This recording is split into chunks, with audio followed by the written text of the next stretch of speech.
Kontainer sampah yang ada di Jalan Sawo, tepatnya di sebelah utara Pasar Anyar Singaraja, diklaim mengganggu para pedagang kaki lima yang telah berjualan puluhan tahun. Konon sudah ada 6 pedagang yang berjualan di sekitar kontainer yang tutup lantaran sepi.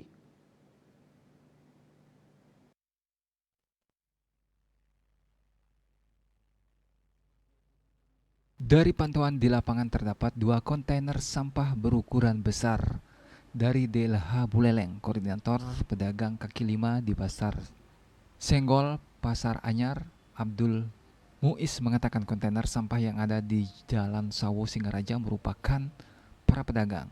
Mereka pun meminta kepada pemerintah untuk mencarikan solusi terhadap keberadaan kontainer sampah itu. Kedatangan para pedagang itu direspon langsung Ketua DPRD Buleleng, Gede Supriyatna. Menurutnya, sebagai wakil rakyat, pihaknya selalu berusaha mencarikan solusi atas kendala yang dihadapi, apalagi Jalan Sawo merupakan salah satu titik pedagang kaki lima sesuai dengan Perda dan Perbup Buleleng.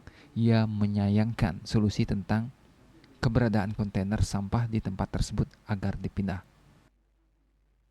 Lokasi pedagang kaki lima di Jalan Sawo itu adalah sifatnya insidentil. Mereka sudah bertahun-tahun, puluhan tahun mereka berdagang di sana. Dan yang terpenting mereka itu sudah dilindungi, diatur dalam perda maupun peraturan bupati. Dan kalau sekarang masih ada kontainer sampah, berarti kan dalam hal ini yang menaruh kontainer sampah itulah yang melanggar aturan. Yasri Yuli, Bali TV.